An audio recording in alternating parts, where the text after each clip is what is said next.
Dragilor, vă regăsesc cu bucurie pentru citirea angelică pentru săptămâna care tocmai a început, 26 aprilie, 2 mai, săptămâna Paștelui binecuvântat. O să aflăm ce mesaje au pentru noi îngerii, ce ne transmit, care este călăuzirea lor pentru ca noi să avem o săptămână ușoară și miraculoasă, aș spune.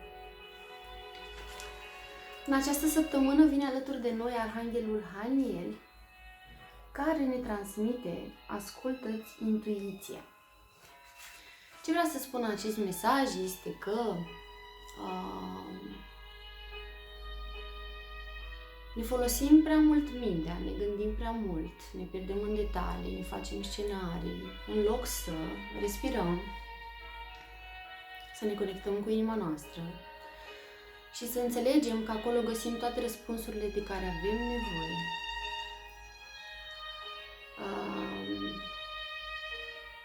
Nu este necesar, atunci când îți asculți intuiția, nu este necesar să folosești de ce sau cum, să-ți faci probleme, ci pur și simplu o asculți și ai încredere în divinitate. Pentru că pe acolo comunică divinitatea cu noi, prin intuiția noastră. Este important să nu ții cont de ce-ți spun alții, să-ți urmezi pasiunea și să lași să te călăuzească inima și nu mintea în această săptămână. Foarte frumos. Superb. Ce mai aflăm de la îngeri? Care este provocarea? Arhanghelul Gabriel ne transmite: privește situația dintr-o altă perspectivă. Acesta este ca un avertisment că în această săptămână este important să fim atenți. Atenți la noi, la ceea ce simțim, la semne. Este o perioadă în care lucrurile poate nu vor ieși cum ne dorim și atunci e important să avem răbdare, să nu ne grăbim în luarea deciziilor.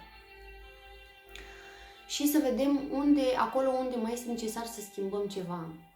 Dacă mai rezonăm cu un proiect, cu o relație, cu o idee, să ne reevaluăm așa un pic. Și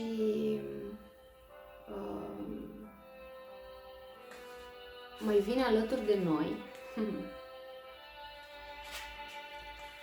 Arhanghelul Uriel, care ne spune: ce frumos e săptămâna Paștelui, aprinde lumina sufletului tău. Adu-ți aminte că ești o ființă divină.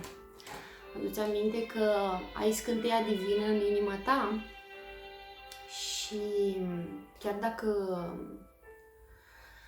te simți poate presat, poate stresat, poate simți că e nevoie să demonstrezi ceva cuiva, trebuie să înțelegi că ești făcut din lumină și iubire și că ai primit daruri și că îți poți manifesta aceste daruri în această săptămână. Ai multă încredere în tine, pentru că Dumnezeu a pus în tine toate ingredientele pentru ca tu să-ți trăiești viața la potențialul tău maxim. Mai vine un mesaj foarte frumos care ne anunță acest 3 de foc, care ne anunță abundență. Este un moment de sărbătorire, un moment în care ți se recunosc meritele. Totuși, este important să continui să lucrezi la aceste proiecte pe care le-ai început și care deja dau roade și au succes. Este important să îți creezi planuri pe termen lung, să ai o viziune pe termen lung. Aceasta spune această carte. Și că, se repetă mesajul din nou, ai răbdare în luarea deciziilor. Ai răbdare să vezi rezultate. Și din nou revine acest mesaj întărit: folosește-ți abilitățile și darurile în această săptămână la maxim. Explorează. Vezi la ce ești bun, vezi la ce te pricepi, vezi ce te atrage. Vezi unde te călăuzește inima în această săptămână. Minunat! Ca o recapitulare, vin alături de noi o mulțime de arhangheli frumoși să ne susțină. Arhanghelul Haniel ne transmite: urmează-ți intuiția, lasă să te călăuzească inima și nu mintea, nu mai sta atât de mult în minte, ci ai încredere în tine.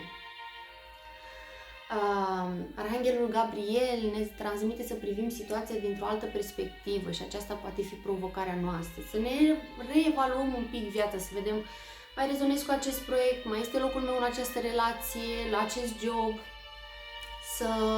și în luarea acestor decizii să ne călăuzească tot inima, despre aceasta este vorba, să ne deschidem inima la maxim în această săptămână, dragii mei, și să ne folosim darurile, abilitățile și talentele, pentru că avem în noi puterea de a o face.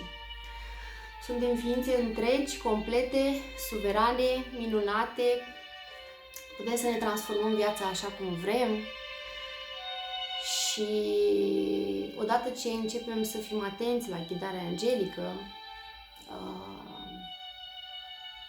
viața poate să fie chiar magică de-a dreptul. Vă doresc să aveți o săptămână luminoasă, frumoasă, magică, cu pace, cu liniște și va fi 100% cu abundență.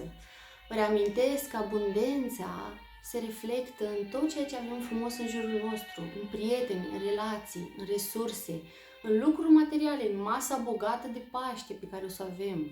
Săptămâna aceasta avem parte de abundență.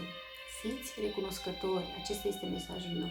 Mulțumiți Cerului, Divinității, lui Dumnezeu, lui Iisus Hristos, pentru toată iubirea și frumusețea și abundența pe care le primim de sus.